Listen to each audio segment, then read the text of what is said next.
Welcome to the Real Estate Espresso Podcast, your morning shot of what's new in the world of real estate investing. I'm your host, Victor Menasce. On today's show, we're talking about something unusual. But first, the Real Estate Espresso Podcast is sponsored by the Cost Segregation Guys. If you own investment real estate, cost segregation is the key to accelerating depreciation, specifically bonus depreciation in the U.S. If you have not applied cost segregation to one of your properties, then you are leaving money on the table. Definitely reach out to the Cost Segregation Guys using the link that's in the show notes and you'll be qualifying for a discount. Check them out. You'll be glad you did. On today's show, we're talking about something that is a little bit in the weird and wonderful category. This week, a property in North Frontenac Township in Eastern Ontario came up for tax sale. In fact, the tax sale is going to become public on the 3rd of September. The property is about 2 acres in size along Mosk Lake Road near the edge of Mosk Lake. It's scheduled to go to tax sale this fall. Now, the obvious question might be, why didn't the owner pay the taxes? Well, that's not the question that interests me. The question is, how did somebody come to own this property in the first place?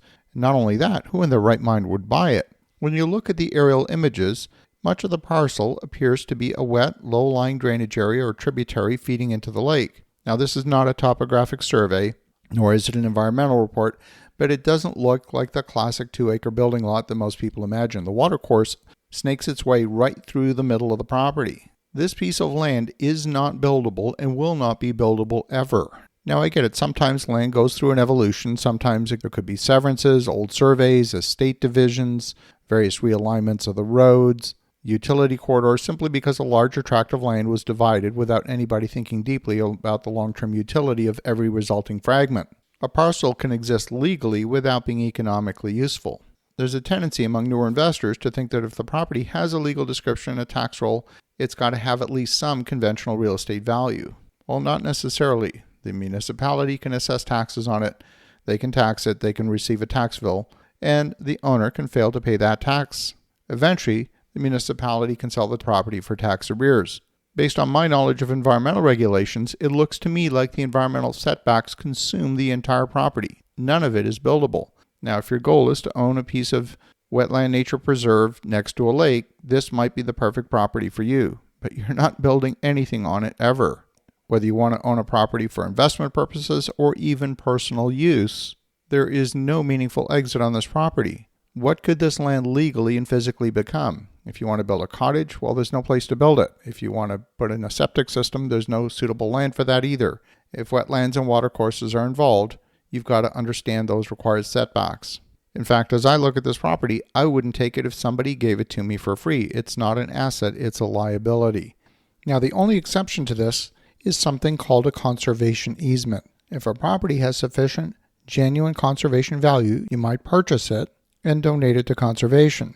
In that instance, the tax code in the United States allows for you to deduct the development value of the land as a tax deduction even when you convert it perpetually to conservation through a conservation easement. Now, of course, this property is in Ontario, which is outside the United States, so it wouldn't qualify for any U.S. tax deduction. But imagine if it existed in the U.S., potentially it could have conservation value. But it has to have development value as well. If it doesn't have development value, then the value of development is zero, and its only value is as conservation property. So in this particular instance, it has zero value as a conservation easement. That would be the only exception to the rule. You want to ask the cost of covering the constraints associated with the property and whether it'll make any economic sense. In our own projects, I've said that failing due diligence is one of 2 good outcomes. Either the property meets the investment criteria and you proceed, or you discover the problem before you own it. The expensive outcome is discovering the problem after closing. Now, there could be a perfectly rational explanation for how this Mosk Lake parcel came into existence. It may have formed part of a larger holding. It might have been severed decades ago. Some of it might even have legitimate recreational or ecological value. This particular aerial photograph is a wonderful reminder that ownership and usability are not the same thing. A deed proves you own something. It doesn't prove you have anything of value. I'm bringing this up because I've seen many, and I mean many, questionable parcels throughout Central Florida, throughout parts of Louisiana, and other low-lying areas where there are wetlands and high water table. The investor's job is not to get excited about buying cheaply. The investor's job is to understand what you're buying. Sometimes the best deal at the auction is the property that you never bid on. As you think about that, have an awesome rest of your day. Go make some great things happen.